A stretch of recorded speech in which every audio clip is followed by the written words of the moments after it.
Take ownership. Take extreme ownership. Don't make excuses. Don't blame any other person or any other thing. Don't hide your delicate pride from the truth. Everyone took ownership of their mistakes. Everyone took ownership of the problems. Take ownership of your job, of your future, and take ownership of your life. And lead. Lead yourself and your team and the people in your life. Lead them all to victory. There is a certain mentality that is associated with winners. Because there's a mentality. This is not about money. It's not about anything tangible. There's a mentality that goes along with winning. Trying to learn early the consequences of errors in judgment, poor behavior, and then try to learn from others that have gone down a disastrous road, and sure enough, they suffered the consequences, and you say, wow, then I'm going to change direction because I don't want those consequences. And to the positive, once you get that mentality, you can listen at a person talk a few minutes and either it feeds you or it doesn't. And you learn sooner or later that things that don't feed you, you don't spend time fooling with it because it is counterproductive to where you're trying to go.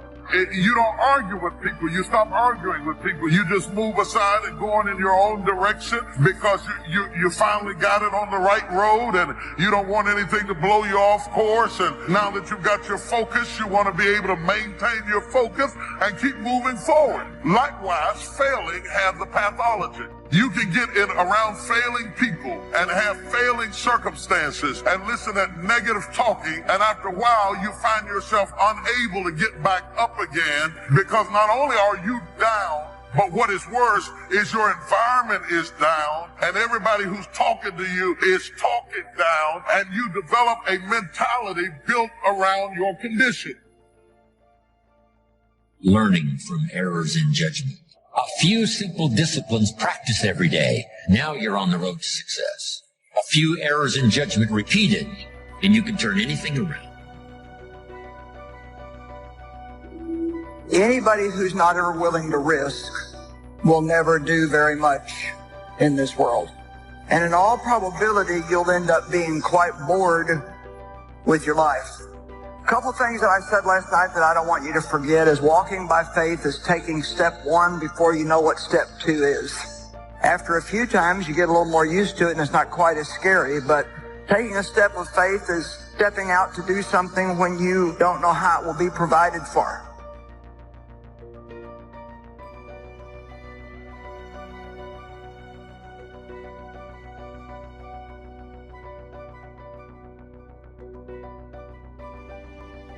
How you gonna show power if you're not up under attack? How you gonna show resistance if something's not trying to pull you over? Resist, resist. Stop being neutral and stop being indifferent. Resist. Take a stand and resist.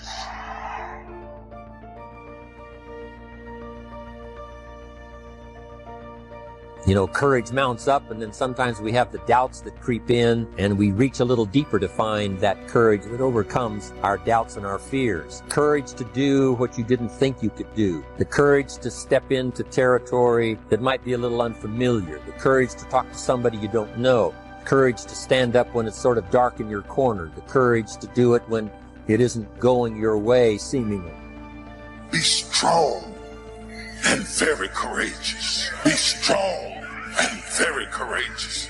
Be strong and be of good courage. Be strong and possess the land. Don't wait anymore. Don't think anymore. Don't plan anymore. Don't contemplate anymore. Don't make any more excuses or justifications. Don't rationalize anything else. No and no. Instead, be aggressive. Take action now. And what is the first action that you need to take? Take the step. Step aggressively towards your fear. And that step towards your fear is the step into bravery. Because we're scared of what we don't know.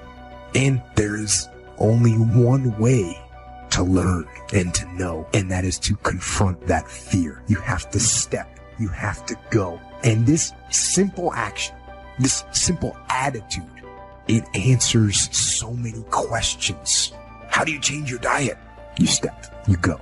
You step, you go. How do you overcome fear of failure or fear of success or fear of fear itself? You step. Face everything and rise. That's what a few people will do. The ones who will face everything and run, they've already gone to look at television and constant negative news and other drama stuff and go to bed fearful tonight. They won't even get a good night's sleep. This is for people that are positive, that are motivated, and that are hungry. I can't say this enough. Work on your mind. Listen to things that empower you, that builds your spirit, that's got your name on it. Listen, why? Because faith comes by hearing and hearing and hearing. Oh, I heard it before. No, listen until you're producing the results. If you're not producing the results, you haven't heard it enough. You got to listen till it goes past the conscious mind to the subconscious mind. See, you need a coach, somebody that can see what you can't see. We all have doubts that attack us. We all have small fears that creep in. That is the nature of life. But that's what faith is all about. That's what courage is all about. To serve us when our doubts will not serve us well. Faith to overcome fear and courage to overcome our doubts. That, of course, is the very essence of life itself. Because we all have this warfare going on. In our own body, the warfare between health and illness. The struggle is on. The struggle between light and darkness, the struggle between good and evil. We must drive the dark side of our nature into a small corner and let the positive side flourish. So self-control is certainly necessary to be a strong leader, so that you can become the best example of choosing wise words and not being careless, that kind of control. Fear, it's going to be overwhelming, but I'm telling you, you close your eyes at night and you go to bed and fear, it's overwhelming, but I'm telling you, if there's just a hint of faith, some of you are waiting for great faith. You don't need great faith. You can move a mountain. Fear creates mountains. Faith removes mountains. That once a person's mind is expanded with an idea, it can never be satisfied to going back to where it was. So some of you are going to experience a breakthrough. Some of you are going to go back and look at your dreams and brush them off. Whatever goal that you have in mind, I want that to be a goal that will challenge you, something that will make you stretch. What is it that you looked at some point in time and you decided that you couldn't do it, that you talked yourself out of it? Whatever it is, bring it back out there. How are you going to do it? That will come to you in due time. You've got to begin to take a look at your life and look at where are you right now? What are your strengths? What are your weaknesses? What gives your life a sense of fulfillment, a sense of joy? What is it that you could love doing 7 days a week? See, you don't get in life what you want, ladies and gentlemen. You get in life what you are, not what you want. See, the good news is that we can always become more by working to develop ourselves. Think about that. I fought my way up. I fought to get to work. I fought to stand. I fought to carry on. I fought to live. I fought to get out of bed. I fought with my fears, my anxieties. I fought with haters, liars, backbiters, and betrayers. And many times I laid in the bed. I couldn't go to sleep because I was fighting with myself. I fought. Why don't you let the people in your life off the hook? Maybe they did the best they could. They may have made decisions that you don't understand. Feels like it puts you at a disadvantage, but you didn't have to walk in their shoes. Maybe nobody gave them what they needed to give to you. Bottom line, nobody owes you anything. God is keeping all the records. He has seen everything that's happened in your life. You got to make changes. You got to say no. You got to disappoint people. You got to walk away from some stuff. You have to. The injustice, the bad breaks, the person that did you wrong, those people cannot pay you back. They cannot make you whole. Only God can. Quit looking to people to make it up to you. Quit trying to get somebody to apologize, to admit they were wrong, to give you what they don't have. If you'll go to God, He'll bring you out better. He'll make them. And then some folks got to go home and chew on it. and think about it and turn it over in their mind. And sometimes it takes a year, 5 years, 8 years. You can't be impatient with the seed coming up, because every seed does not come up at the same time. You have to be patient with the soil. You have to tend it. You have to take care of it. You have to make sure that when the seed is ready to be cast, that the soil is ready to receive it.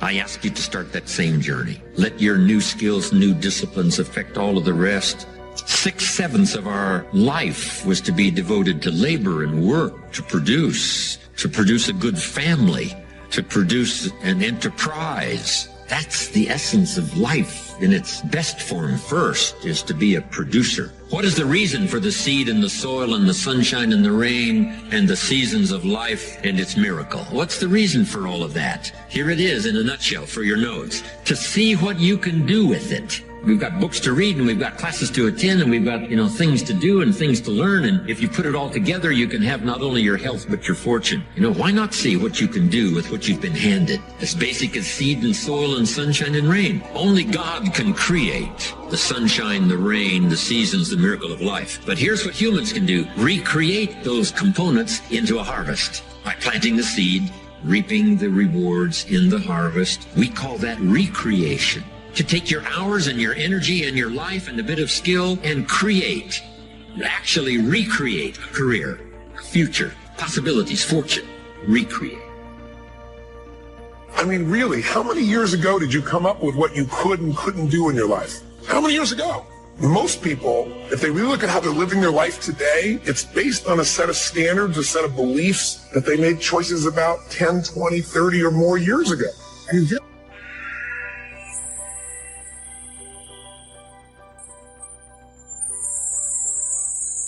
Very often we made decisions in our youth or very young about what to believe, about what we were capable of, about who we are as a person, and that becomes the glass ceiling, if you will, that controls us. I'll give you an example. Look at your physical body. Your physical body today is an absolute reflection of only one thing. Not your goals, not your desires, but your standards. Again, the strongest force in the human personality is this need to stay consistent with how we define ourselves.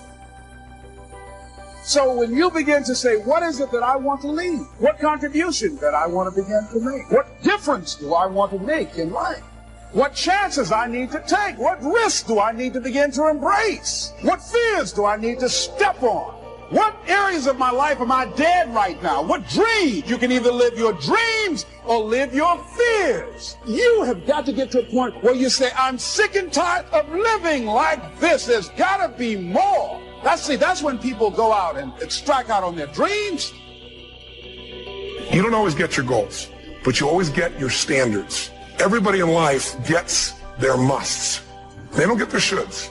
Most people have a list of shoulds, don't they? Don't you have a list of the shoulds, things you should do, you should follow through on? I should get into the office earlier. I should be, more confident. Whatever your should list is, when you decide something is a must for you, an absolute must, when you cut off any possible, you say, I'm going to find the way, or I'm going to make the way. Once you see that you're suffering either early consequences or severe consequences, all you have to do now is shut down that route, pick another destination and start going that way with some easy disciplines that day by day gather momentum, and now one success leads to another, leads to another. All disciplines affect each other. What's interesting about success is starting a new discipline, a couple of new disciplines, and sure enough, once you've gained just a little bit of success in a couple of new disciplines, it'll inspire you to clean up the rest. Each lack of discipline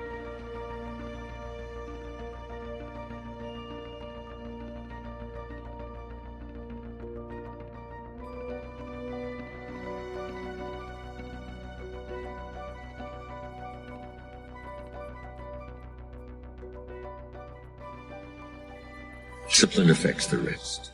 You work on your mindset. You read 30 to 40 pages of something positive every day. You can't help but change. I'm an assassin. I'll kill every negative, mediocre cell in your body. You were born for greatness, not to be a victim. No, life happens to everybody. Everybody. And no one escapes it. It's called unavoidable suffering. Life is difficult. So work on your mind. I work on my mind every day. Every day I work on it. There's a calling on your life, and you're greater than your circumstances. You're greater than anything that has ever happened to you. Indecision is the thief of opportunity. If you don't decide what you're going to do today, the day could get away and you're not very effective.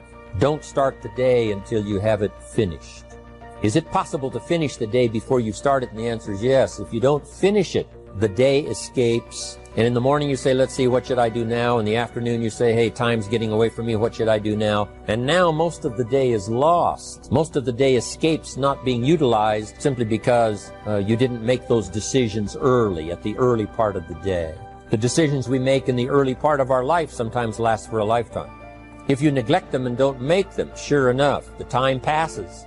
And the opportunity sometimes is diminished, and sometimes you spend a lot of time now catching up simply because you didn't make those early decisions. So it's the decisions at the first of the day, it's the decisions at the early part of the month, it's the decisions at the early part of the year that greatly determines what kind of year you're going to have. The decisions you make at the first chance you see opportunity, those decisions. Then we need decisions to correct poor decisions, to overcome our mistakes. It's possible, of course, for all of us to make unwise decisions. At the end of a few years, we say, that decision cost me too much. Cost me a lot of time, cost me a lot of money. But as long as you're alive, there's still a chance to use new decision power to correct the mistakes of decisions that were bad in the past.